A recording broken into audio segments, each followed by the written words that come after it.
Hi friends, नमस्कार, जय जगन्नाथ। मोर गोटे नुआ वीडियो आपण मानक स्वागत। केमिति अच्छे सांग मैंने आज मु आपण मानक पई सुंदर सुंदर टिप्स नहीं आछि आपण मानक काम को सहज और शीघ्र करिवो। देखंतु मु गोटे डॉट नहीं छी, डॉट रो मोर रिफिल सर जाई छी। आमे डॉट रिफिल सरी गला पर आमे डॉट को फोपाड़ दे थांती। देखंतु मु डॉट रो किबळ भाबरे व्यवहार करछि। मु गोटे कागज नहीं छी, छोट कागज नहीं छी। कागज को मु मोड़ी देई छी, मोड़ी दे की रिफिल मु अगपट दे देई छी।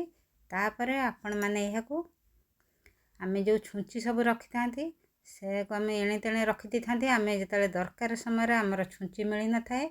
देखु आपण ये भाव ये डॉट भितर रखीदे। आपण छुंची गोटे ऑर्गेनाइज हो रही आपण काम को सहज और शीघ्र करदेव। आपण को आ खोजिया पड़ोनी। देखु गोटे डॉट रे आमर गोटे सुंदर ऑर्गेनाइजर हो गला। आम ये भाव छुंची को रखिपर। आम जिते चाहिए छुंची को बाहर करी तार यूज कर। केमती लगिला टिप्स? भल लगिले सांग मैंने लाइक गोटे कर दियंतु। सेकेंड टिप्स हूँ फेयर एंड लवली खोल को लेकिन आम फेयर एंड लवली यूज करथांती, किंतु फेयर एंड लवली खोल को आम फोपाड़ दे थांती। चलतु फेयर एंड लवली खोलर कि सुंदर यूज चलतु मु आपण मानकु देखाउछि।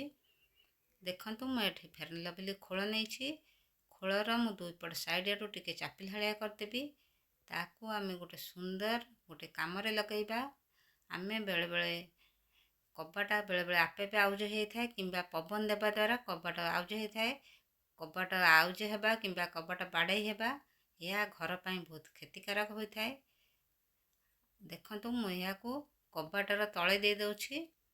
कबाट आ जमारू आउज हेब नाही। गोटे सुंदर काम रे फेयर एंड लवली खोल गोटे सुंदर काम रे लगला। भल लगिले सांग माने लाइक गोटे करंतु, शेयर करंतु आ मो चैनल को सब्सक्राइब करंतु। मोर थर्ड टिप्स होची ग्राइंडर जार को लेकिन ग्राइंडर जार आम हेतले यूज करथांती। हेतले मसला मसली बटा बटी कला बेले से जमारू बाटी होई न थाए। आमे बाजार जाबा पड़ी थाए किंबा आमको पैसा खर्च करिया पड़ी थाए, समय भी आमर नष्ट होता है। आम कि भाव तार यूज करवा आमर पैसा बंचिबो, समय बंचिबो। मु लुण अल्प नउछि, लुण अल्प नहीं कि ग्राइंडिंग करदेवी। ग्राइंडिंग करदेवा द्वारा ग्राइंडर जार धार अंश शीघ्र पलि आसब। आमको बाजार जाओ पड़ोनी। देखंतु आम ये लुण को यूज करिपरिबा। तापरे आपण माने लुण को बाहर करी मसला बाटी पारिबे। आमको बाजार जाओ पड़ोनी। चलतु फोर टिप्स कौन ता देखिबा। फोर टिप्स होची टमाटो को लेकिन टमाटो आम किपरि काटिबा। बेले बेले आम छुरीर धार पूरा नष्ट होता है, छुरी धार जमा हो न थाए। आम टमाटो हो कि पियाज हो जेकोसी परिबा हो जेकोसी काटिबा आमर बहुत कष्टकर होता है। देखंतु मु एठी नेल पॉलिश को नहीं। नेल पॉलिश रो तल भागरे आपण माने एई भଳି भाबरे छुरी को धार करि परिबे। आपणक छुरी धार हो जिबा हमको बाजार जाओ पड़ोनी। आम सांग सांग जदि तरतर थिबा छुरी को सांग सांग धार करी तापरे जेकोसी परिया पत्र हो, टमाटो हो, पियाज हो जेकोन जिनस चाहिए काटी करिबा। देखंतु मु वर्तमान एबे नेल पॉलिश द्वारा छुरी को धार करदेली। तापर वर्तमान मु टमाटो एबे काटुछि। टमाटो आमर सांग सांग काटी हो जिवो। केमती लगिला टिप्स? भल लगिले सांग माने लाइक गोटे कर दियंतु। मोर 5 टिप्स होची बोईत कखार को लेकिन बोईत कखार आम एते यूज करथांती। आम सांग सांग से ही भाई भाव आनी फ्रिज रखी दे थांती। आम कि भाव बोईत कखार रखिले बोईत कखार 10-15 दिन तार यूज आम करिपरिबा। देखंतु बोईत कखार को एठी 2 खंड करी काटी नेछि।